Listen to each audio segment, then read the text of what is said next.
mau hàng đi chu kẹo Poco bữa này Poco pi lố trong mà bằng hàng đi được chạy chui bóng bồn mờ còn chạy phơi clam nâng kia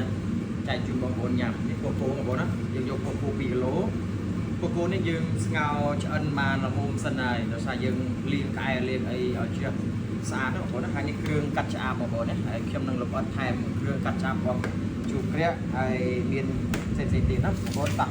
chắc là một mưa hoa khen tặng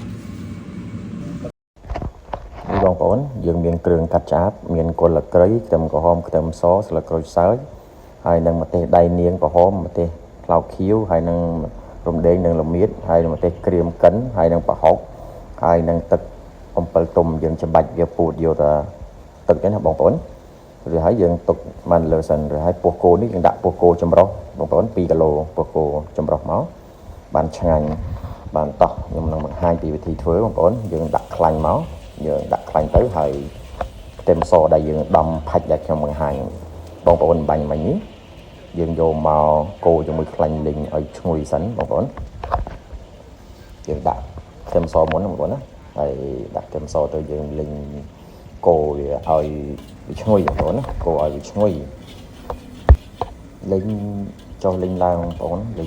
លីងចុះលីងឡើងឲ្យឈ្ងុយបងប្អូនបន្តមកទៀតនៅពេលដែលយើងលីងខ្ទឹមវាទាំងឈ្ងុយបន្តិចហើយបានយើងចាប់បន្ថែមគ្រឿងម្ទេសផ្លោកក្រៀមបងប្អូនម្ទេសផ្លោកក្រៀមដែលយើងកិនណាកិនវាម៉ត់កិននឹងសិនទៅក្លុកយើងច្រាំក៏បានយើងកិនក៏បានបងប្អូនចំណូលចិត្តមួយណាបងប្អូនធ្វើមួយហ្នឹងហើយយើងកូរជាមួយនឹងខ្លាញ់ខ្ទឹមសនឹងឲ្យឈ្ងុយចេញមកក្លិនឈ្ងុយបានយើងស្លមកជូរប្រាក់ទៅវាឈ្ងុយដិតញ៉ាំទៅឆ្ងាញ់បងប្អូនណានៅពេលដែលវាឈ្ងុយហើយបងប្អូនដាក់ទៅគ្រឿងមានរំដេងហើយនឹងរមៀតរំដេងនិងរមៀតនេះយើងអាចកាត់ជាប្រឆិតផ្ទះស្ដាងក៏បានបងប្អូនយកទៅដំបន្តិចក៏បានចាញ់បងប្អូនណាហើយនឹងស្លឹកក្រូចសើចនិងគល់ស្លឹកគ្រៃដែលយើងកាត់កង់បាញ់មិញបងប្អូនហ្នឹងហើយយើងលីងបញ្ចូលគ្នាកូរលីងបញ្ចូលគ្នាបងប្អូនកូរលីងបញ្ចូលគ្នាថាឲ្យក្លិនវាឈ្ងុយបងប្អូនឲ្យក្លិនឈ្ងុយព្រោះគ្រឿងកាត់ឆ្អាបនេះតើយើងត្រូវក្តៅភ្លើងរឹងខ្លាំងតិចបានចេញមករសជាតិមកឈ្ងុយមកគ្រឿងខ្មែរគឺភ្លេចមិនបានគឺ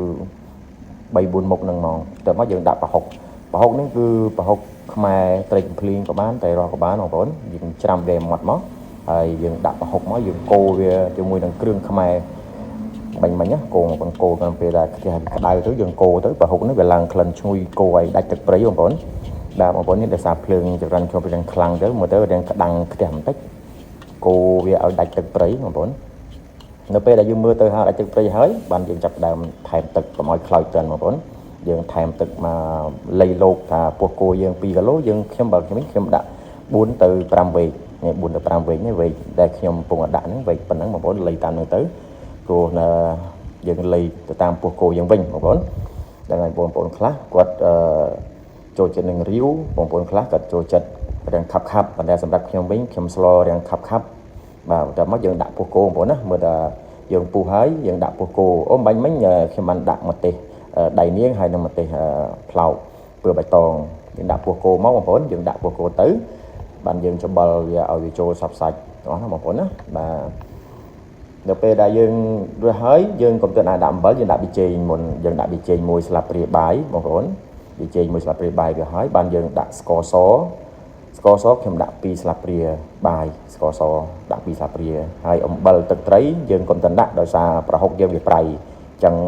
ចាំដល់ពេលដែលយើងភ្លក់សូមយើងថែមថយតាមនឹងទៅហើយទឹកអំពិលទុំបងប្អូនណាកុំភ្លេចទឹកអំពិលទុំណាទឹកអំពិលទុំបងប្អូនចង់ជូរបន្តិចជូរជ្រះបងប្អូនថែមទៅតាមនឹងទៅសម្រាប់ខ្ញុំចូលចិត្តជូរជ្រះបាទខ្ញុំដាក់រឿងច្រើនបន្តិចបងប្អូនណាអញ្ចឹងដល់ពេលដែល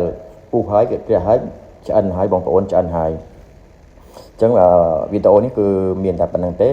ដែលខ្ញុំចែករំលែកទៅបងប្អូនណាដែលចូលចិត្តវីដេអូនេះសូមជួយ like ឲ្យបេះដូងហើយ comment ពាក្យល្អហើយចែករំលែកក៏ទុកផងនឹងឃើញវីដេអូក្រោយទៀតសូមអរគុណបងប្អូនដែលបានតាមដាន